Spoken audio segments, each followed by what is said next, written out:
It's like where the fun and games start.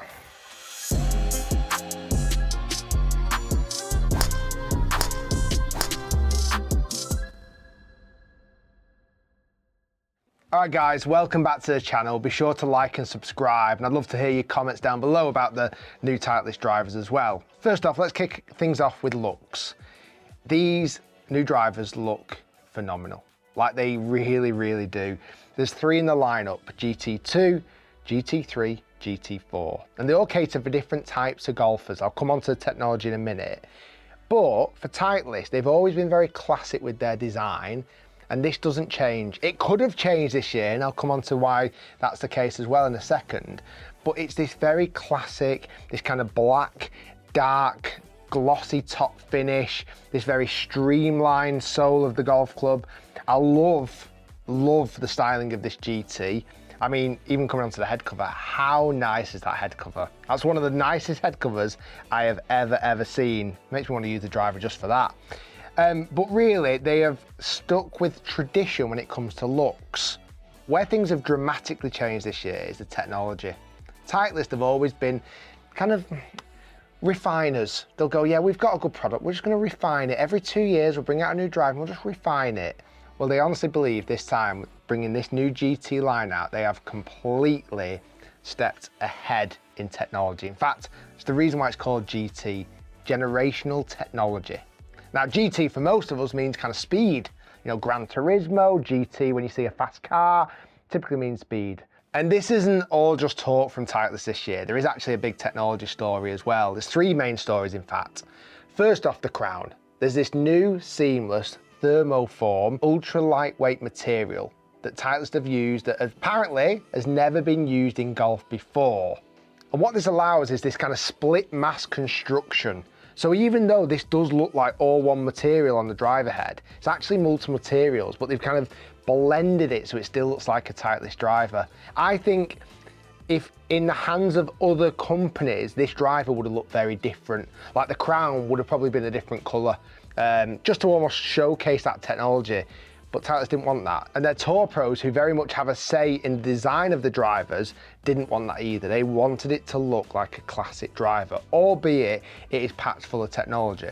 And then the last thing, again, it's internal, so you're not really going to see this, but there's a new Speed Ring VFT face. So 2 technologies coming together to create GT's, apparently, amazingly fast face. We'll see if that's the case. They've also really streamlined the head design, so it's more aerodynamic than ever before. And last thing, it's not a massive technology story, but it's the face graphics. Again, Titleist very much used the feedback from their tour pros to inspire the new look of the drivers. And their feedback is they want this kind of new graphic on the face where I actually quite like it. The middle section is a little bit darker. It's not really got any groove lines on it. Ideally, that's where you want to hit the golf ball from. And then there's just 3 kind of spikes almost, graphics on the toe and on the heel. It's nice. I really like the graphics of the face. It's not have any advantage on ball speed or distance, or very little, but it's just a really nice look, certainly when you're addressing it behind the golf ball. Price wise, £579 per driver, so about $600 roughly. It's expensive, but a lot of drivers are going that way now. I don't personally like to see the driver price that high. I think drivers, in my opinion, should never really be over £500, but they are certainly going that way now where you're not getting a lot of change out of £600 for a driver. So let's get back to the testing. As I mentioned earlier on, there's 3 different heads: GT2, GT3, GT4. So to start things off, I went down to Titleist Fitting Centre at Woburn here in the UK and had a really good fitting actually for these drivers. I've not always had great fittings from different particular brands, but this was really good. I hit it like I would do normally, some good, some bad. I wasn't trying to smash it as hard as I could, just get a realistic fitting so I could obviously give the review and give these drivers a fair test. Actually came out pretty much standard in most things. I've actually just gone up in a 10-degree head in each one, but all of them in A1 setting, all of them in pretty much the same shaft, this Tensai X-Flex 65-gram shaft. And basically I wanted to go through what was different with these 3 driver heads. And on initial hits, each driver head looked a little bit different naturally and just did perform a little bit different.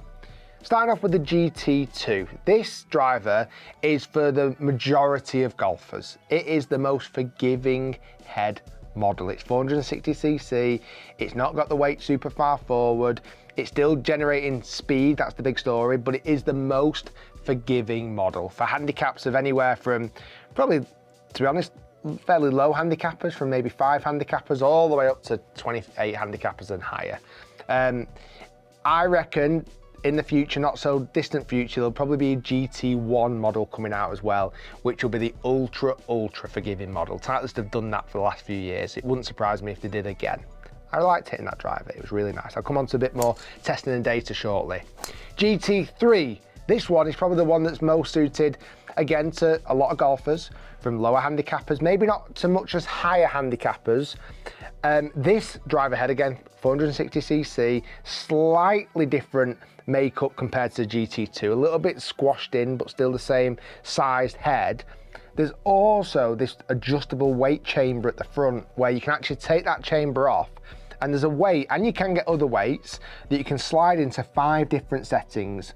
Neutral, heel 1, heel 2, toe 1, toe 2. So if you've got a bit more tendency of drawing it, you might stick it in the heel. If you've got a bit more of a tendency of hooking it, you might stick it a bit more in the toe. But it's a bit faffy. I didn't like the weight changing setting on it. You have to take that kind of plastic panel off. You then got an adjustable weight in the middle. It's very, very, very difficult to fiddle with. Even the fitter was, let's be honest, was struggling a little bit. When I've had a little mess about with it, I didn't enjoy doing it. Unlike other brands where it's really easy, you know, I think TaylorMade always do a good job in their shifting weight. You unclip it, you slide it, you clip it back in. That's one of the faffiest weight changing methods I've ever seen. However, I really like the driver. It felt great, it looked fantastic, it flew superb. It's not as forgiving as the GT2 from initial testing, but it's very, very, very good. GT4, the low spin monster. Now, again, this, if I'm honest with you, is really designed for tour pros, for guys with faster swing speeds, who maybe have too much spin on the golf ball, want to lower the spin a little bit more, but really you need to have fast club head speed, fast ball speeds. I enjoyed hitting that driver, I did. It feels fantastic. It's a smaller head size at 430cc, so it feels like weirdly you can shift it a little bit faster through the air, but it's harder to control. And actually I saw similar results when I got the drivers back home to Marriott Worsley Park and took them out on the golf course and gave them all a hit. I really, really enjoyed hitting GT2. I felt like it was very easy to find fairways. I knew I wasn't getting ultimate pop off the face. I could tell that even without any data just yet, but it was flying straight. It was easy to hit. The ball flight was solid. Just really, really enjoyable driver. I think a lot of people, majority of golfers probably watching this video, will probably fit into that kind of GT2 line. Okay, next up, Titleist GT3. You could tell it had a little bit more punch in it. There's a little bit more speed in that driver head. The ball was coming off hotter. I was still hitting it fairly straight, but just losing a couple every now and again, either overturning it or leaving it out to the right. It was longer, I could tell that. It just wasn't quite as forgiving. Okay, last one, Titleist GT4. It's not where the fun and games start. This is fun driver. Like I say, this going back to this kind of sports car analogy with the GT, this is the V8 turbo injected absolute beast. Like this, when this changes gear, it pops and it bounces and it growls. It does everything you want from a fast GT car. Sometimes you don't always want that in a driver. It was fun. I loved hitting it out on the golf course. When you catch one, whew, when you catch one, it flew. But when you don't catch one, you hit it from the toe, you don't hit it as pure, it definitely struggles with performance. So then I brought it back into the hit studio, get some data. I hit a load of shots with all the 3 drivers. And I'll be honest, just before I even show you the data, I've tested a lot of drivers over the years. 12 years of creating content on YouTube, testing different golf clubs. And typically when brands bring out 2 or 3 drivers, for me, there's always one that I'm like, I'm just not the biggest fan of that one. I don't like that one as much, or, you know, that one doesn't suit me personally. I really, really enjoyed hitting all 3 drivers for 3 very different reasons. I just, every time, it didn't matter which head cover I took off, if it was the GT2, 3 or 4, it didn't really matter to me. I actually enjoyed hitting them for all different reasons, whether it was to definitely find the fairway, maybe not get the most distance, whether it was to hit a little bit faster, or whether it was just to have a bit of fun with the GT4. Now, just a quick one before I come on to the data. If you've watched my videos before, my normal swing speed is about 110 miles per hour. I want to get about 160 miles per hour ball speed. If I carry it around about that 280 yards, I'm happy. That's a good performance for me. GT2 kicking things off. My average swing speed was 109.9, so pretty much exactly where I'd normally see it. Distance-wise, it's getting 274 yards of average carry distance. Solid. Not mind-blowing, but very solid. Total distance, 292 yards. Spin rate was a little bit higher, 2,600, and ball speed definitely didn't get to that 160, 157.3. However, I did not miss a fairway. And some of the shots with the GT2 were so outrageously straight, like really, really impressive. I knew I wasn't going to hit a long one. I can tell by the driver. I've hit it, God, so many times in this testing. I knew it wasn't going to go long, but I can stand there with the driver and just feel like it's going to hit fairway, which is a huge advantage. Moving into GT3, my club head speed increased slightly to 110.4 miles per hour. It's just worth noting. And this one really for me almost hit my target driver stats perfectly. Average carry distance, 280 yards on the nose. Total distance, 299 yards. Ball speed, 160.4 miles per hour. Like, perfect, perfect, perfect. Spin rate, 2,600, a little bit higher on the spin than I normally see. I think if I get those kind of slightly lower spin numbers when I hit it slightly higher on the face, that's when I did get this driver popping into the high 280 yards. If you catch it a little bit off the bottom, I found that the performance wasn't that bad. I didn't hit as many fairways, I didn't, but again, it wasn't reckless. I really enjoyed hitting that driver. Finally, the GT4, the fun driver. Now, I expected to see faster club head speed with this driver, being a bit smaller. I felt like I was swinging it faster. The actual stats said I wasn't. 109.8 miles per hour, so again, average to how I normally swing my driver.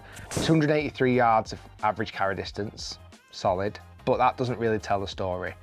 This driver, when I absolutely crunched it, was getting me into 290 yards of carry distance comfortably. When I misstruck it, we saw some 270 yards, 260 yards even.